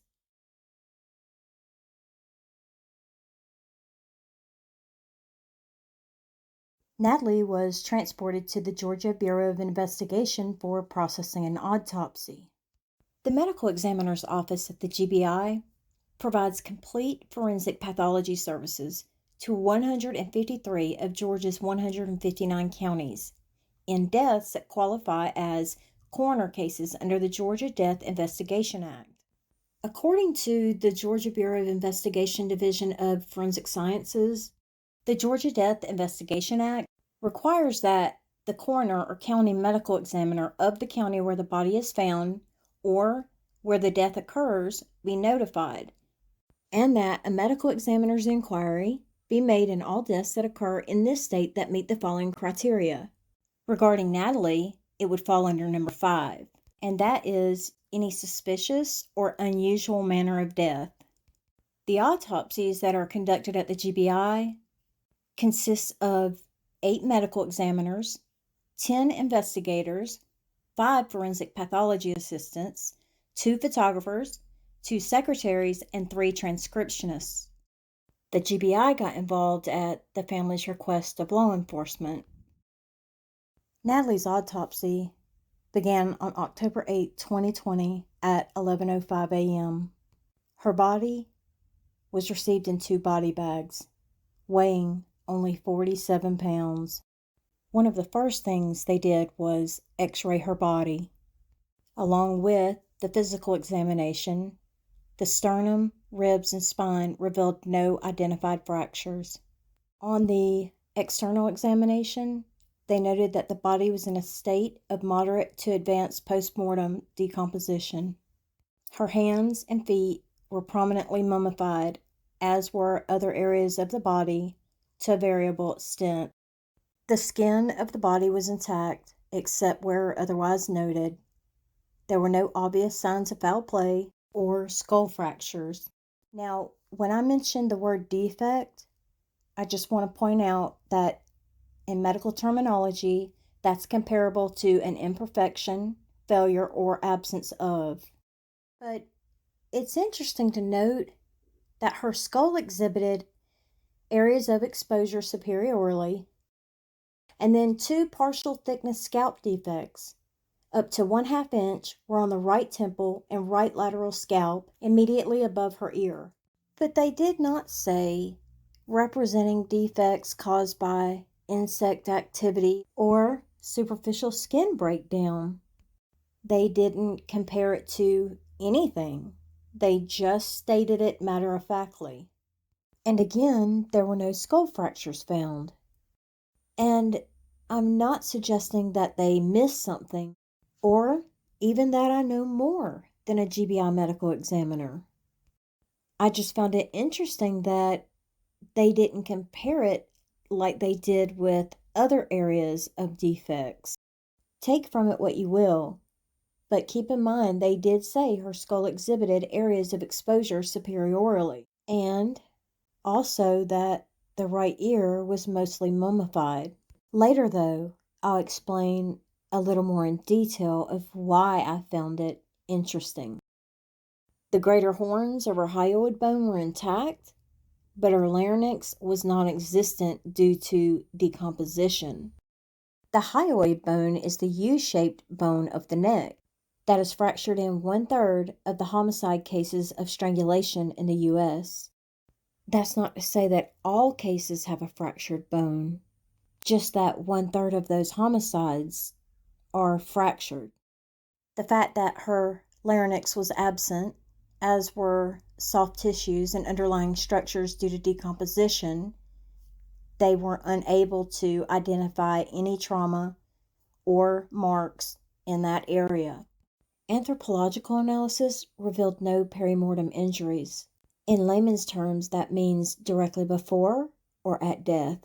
The described skin defects reveal severe decomposition of the underlying tissue, which weren't suitable to be analyzed for hemorrhage, or the presence of a wound path, which in layman's terms means the defects found in the skin were too far decomposed to do any further analysis.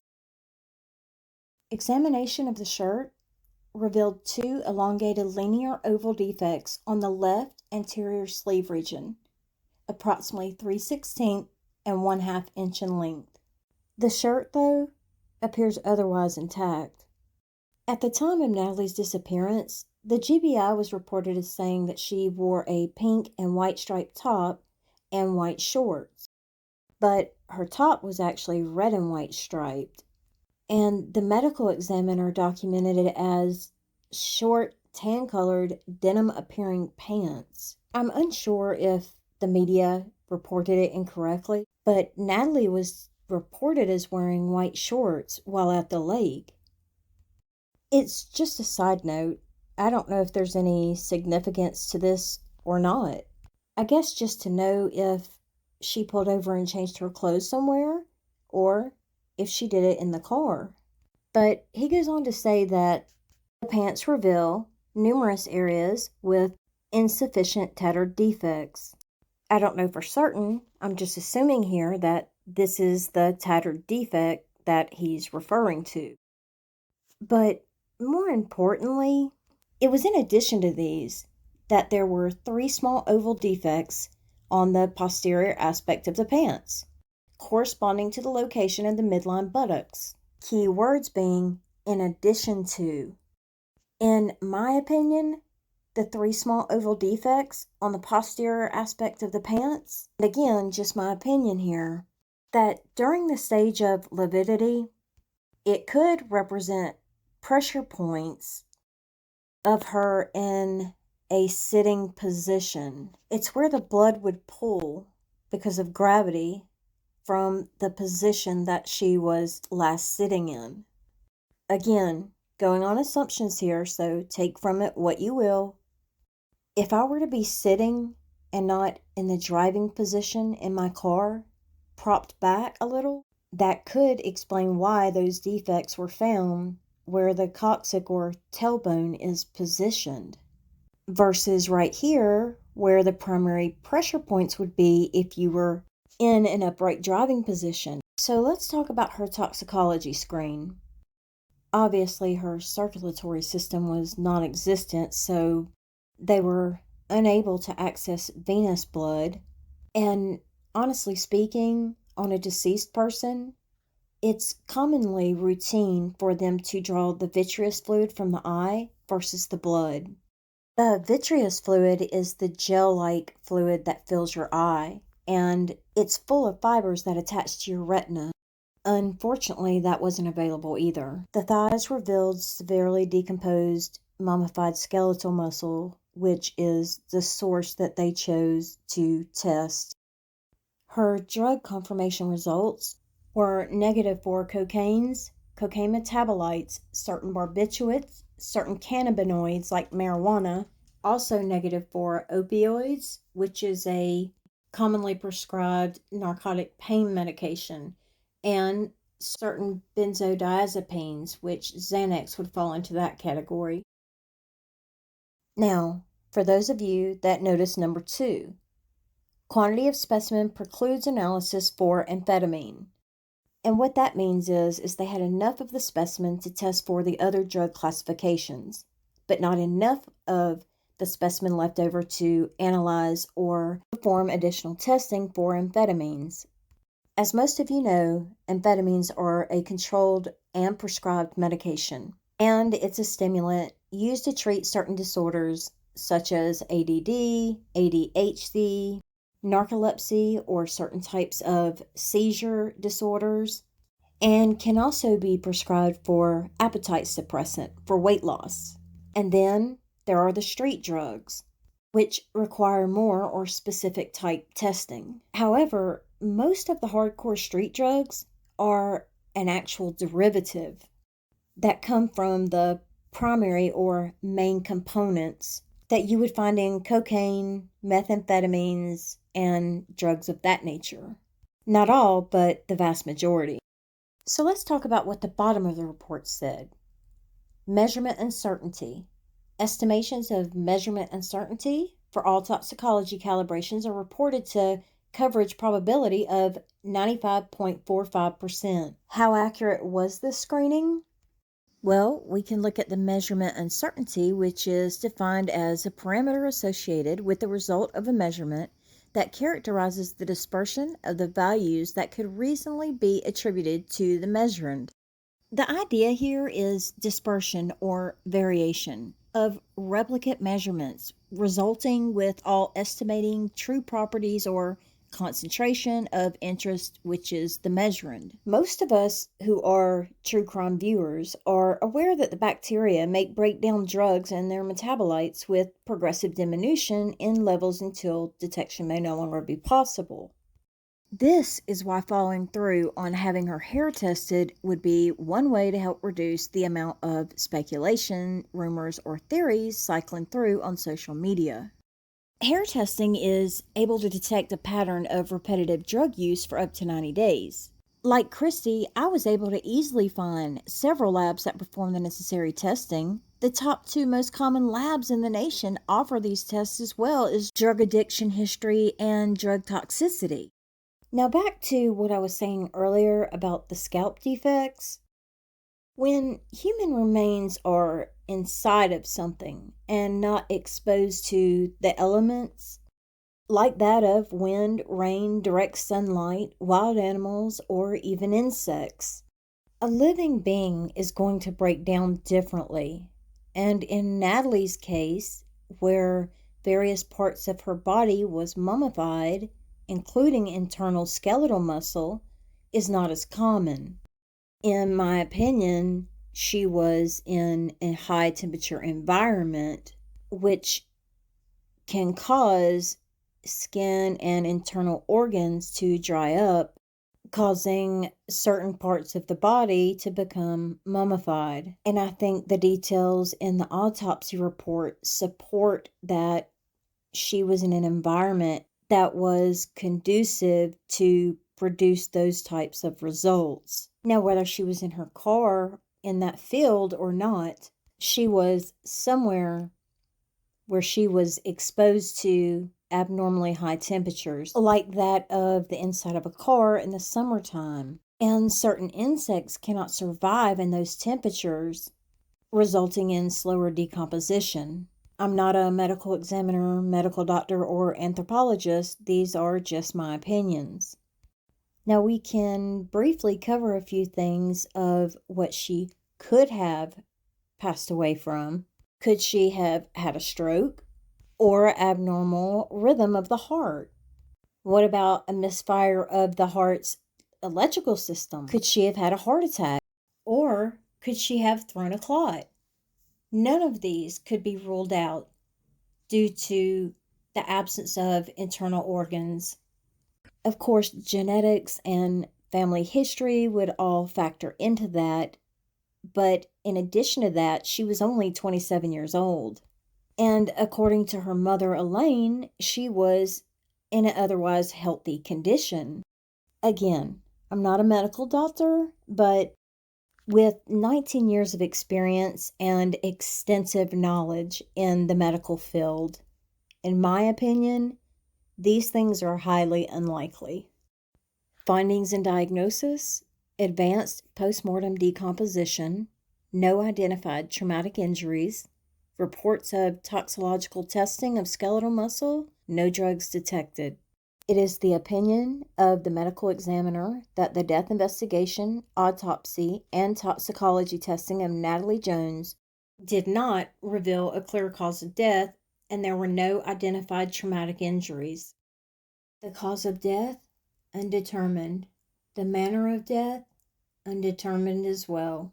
Coming up, you'll hear details of a GoFundMe account that was created for Elaine by her supporters. Aside from the fact that people feel an injustice has been served and that Natalie's case has not been properly investigated, the biological evidence, body fluids and tissues, and proof determination evidence will be destroyed after 1 year. That is why the GoFundMe is so vitally important. My name is Kayla. I'm a member of Natalie Jones's community, and I am the creator of the petition asking a grand jury to look into potential crimes. I was following closely on social media along with many other concerned members of the community, and we realized the case came to a complete standstill and no progress was being made. Eventually, it became very clear to us that Natalie Jones was not a priority to the investigators looking into her disappearance. A lot of people were willing to advocate for Natalie and willing to do whatever it took to make any progress on her returning home safely. So a petition was created. The contents of the petition were created by complete strangers, people that cared about Natalie and her returning home, and other members of the community. I put together the official document and we started getting it shared. We gathered 4,000 signatures for her. It's still being shared today. People are still signing. We need law enforcement to know that we're not forgetting about Natalie and that her story isn't over. We need answers for her and justice to be served. Thanks to over 4,000 people who signed and shared her petition. Next was to deliver it to the rightful hands. After we submitted the petition to the district attorney's office and the circuit judge, we began a press sweep to try to get coverage on the case, and one of the local papers declined coverage due to the potential politics and corruption that could be involved. That did not deter the supporters of this petition. 11 Live News, the Noonan Times Herald, as well as countless other outlets picked the story up. And another way that the admins from the Facebook group Natalie Jones, Her Story Is Not Over, did to be proactive was they created a GoFundMe account for Elaine. And I'll let Jennifer explain the details to that. A GoFundMe was set up after Elaine and the other admins spoke to counsel, specialists, advisors, and anyone else that was qualified to speak to what would be needed for a legal strategy going forward. That includes forensics, digital forensics, etc. We wanted to be very transparent with all of our members and the public who could potentially be interested in donating to this GoFundMe. 100% of all donations are going to legal expenses. This could be a specialist to counsel and their strategies. This could be for digital forensics to exhume a body if necessary. This could also be for counsel to really do a deeper dive into hiring a former FBI agent turned private investigator to look into matters. If there is anything sinister going on in Natalie Jones' case, the only way to fight power is with power. And a good legal strategy with counsel, with a retired FBI agent and specialists that can really dig deep into digital forensics, where we really believe there are digital footprints left behind, is of the utmost importance. And we are standing behind Elaine to say, you may not have the means, but the people that support you and the people that support your daughter, we will make sure that we can go and give anyone sinister a fight. We don't think it's too much to ask that Natalie's case receive a thorough investigation. One surefire way of dispelling lies, rumors, and conspiracy theories online is to communicate with the victim's family. So, what all do we have involved in this? In summary, while I was doing my research, I came across these communications. Natalie talked about driving around to different random fields. And this one where he talks about if he dies at age 27. Natalie died at age 27. Are these coincidences? Possibly.